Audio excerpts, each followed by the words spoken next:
Oreva group की company Ajanta की 2 साल पुरानी एक चिट्ठी सामने आई है, जिसमें मोरबी के कलेक्टर से कहा गया था कि अगर स्थायी ठेका नहीं मिला तो बिना मरम्मत के पुल खोल देंगे। मोरबी पुल हादसे में बड़ा खुलासा। ओरेवा कंपनी ने लिखी थी डीएम को चिट्ठी। चिट्ठी में पूरी मरम्मत के बगैर पुल खोलने की बात। स्थायी ठेका चाहती थी ओरेवा कंपनी। धड़ाम से गिरा पुल और मोरबी की मच्छू नदी में समा गई 135 जिंदगी। हादसे के 2 दिन बाद भी सवाल यही है कि मोरबी में 135 लोगों की मौत का मुजरिम कौन है। हादसे की जांच के लिए टीमें बन चुकी हैं। जांच पूरी होने के बाद सच्चाई सामने आएगी।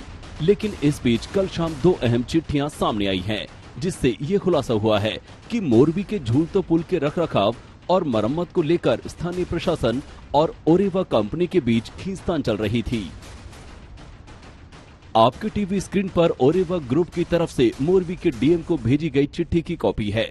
20 अगस्त 2020 को भेजी गई इस चिट्ठी में ओरेवा ग्रुप की company Ajanta manufacturing private limited company ने साफ साफ कहा है, स्थायी ठेका नहीं मिला तो बगैर पूर्ण मरम्मत के खोल देंगे पुल। अजंता कंपनी की तरफ से ये चिट्ठी 29 जनवरी 2020 को मोरबी कलेक्टर और कंपनी के प्रतिनिधियों के बीच हुई बातचीत के बाद भेजी गई थी। इस मीटिंग के बाद कंपनी की तरफ से कलेक्टर को 2 चिट्ठियां भेजी गई थी। चिट्ठी में कंपनी ने कहा था कि कंपनी मोरबी के सस्पेंशन ब्रिज का स्थायी ठेका चाहती है। स्थायी ठेका मिले बगैर कंपनी समुचित तरीके से ब्रिज की मरम्मत का काम नहीं कर पाएगी। स्थायी ठेके के बगैर मरम्मत का सिर्फ अस्थायी काम हो पाएगा। चिट्ठी में कंपनी की तरफ से साफ साफ कहा गया है कि चूंकि स्थायी ठेका नहीं मिला है, इसलिए ब्रिज की मरम्मत के लिए वो किसी सामान का ऑर्डर नहीं कर रही। यही नहीं, कंपनी ने यहाँ तक कह दिया कि पूरी तरह मरम्मत किए बगैर झूलतो ब्रिज को खोल दिया जाएगा। चिट्ठी में लिखा गया है, हम सिर्फ अस्थायी मरम्मत करके सस्पेंशन ब्रिज खोल रहे हैं। हमें उम्मीद और यकीन है कि आपकी तरफ से इस मसले को तुरंत हल किया जाएगा। ये चिट्ठी 20 अगस्त 2020 की है, यानी हादसे के करीब 26 महीने पहले की। इस चिट्ठी के जवाब में मोरबी के कलेक्टर ने क्या कहा फिलहाल नहीं पता, लेकिन इस चिट्ठी से साफ है कि ओरेवा कंपनी स्थायी कॉन्ट्रैक्ट को लेकर सीधे सीधे कलेक्टर पर दबाव बना रही थी। इसी साल मार्च में कंपनी को 15 साल के लिए ठेका भी दिया गया था और करार में कहा कम से कम 8 से 12 महीने मरम्मत का काम करने के बाद ही पुल को खोला जाए।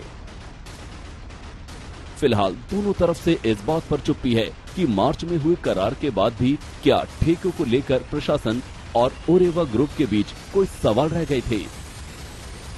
सौरभ वक्तानिया, मोरबी, आज तक। इस बीच मोरबी के कलेक्टर की भी एक पुरानी चिट्ठी सामने आई है। जून 2020 में कलेक्टर ने मोरबी पालिका के मुख्य अधिकारी को चिट्ठी भेजी थी, जिसमें कहा गया था कि ओरेवा ग्रुप को ठेका देने की प्रक्रिया अभी अधूरी है, इसलिए प्रक्रिया पूरी होने तक ब्रिज पर मरम्मत की अनुमति न दी जाए। तो ये चिट्ठी भी सामने आई, जिसमें अब कई चीजें कुछ सालों की पुरानी सामने आ रही हैं, जिससे समझ आ रहा है कि ये बहुत पुराने बहुत कह सकते हैं टाइम से ही इस बात को लेकर विवाद चल रहा था। जून 2020 में कलेक्टर ने मोरबी पालिका के मुख्य अधिकारी को दरअसल चिट्ठी भेजी थी, जिसमें यह कहा गया था कि ओरेवा ग्रुप को ठेका देने की प्रक्रिया अभी अधूरी है और इसलिए इस प्रक्रिया के पूरे होने तक ब्रिज पर मरम्मत की अनुमति ना दी जाए। और आपको बता दें कि हादसे से 5 दिन पहले ही इस ब्रिज को 6 महीने बंद करने के बाद खोला गया था और 6 महीने क्या किया गया था, मरम्मत। लेकिन पूरी तरीके से इसकी मरम्मत हुई नहीं। उन लोगों ने इसकी मरम्मत की जिससे मरम्मत का एम भी नहीं पता था। तो कुल मिलाकर ये अब समस्याएं हैं जिस पर विचार किया जा रहा है, लेकिन अब बहुत देर भी एक तरीके से कही हो गई, क्योंकि इतने लोगों ने जान गंवा दी। अगर पहले सब ठीक हो जाता कलेक्टर के बीच, इस कंपनी के अधिकारियों के बीच, तो शायद ये बड़ा हादसा टाला जा सकता था।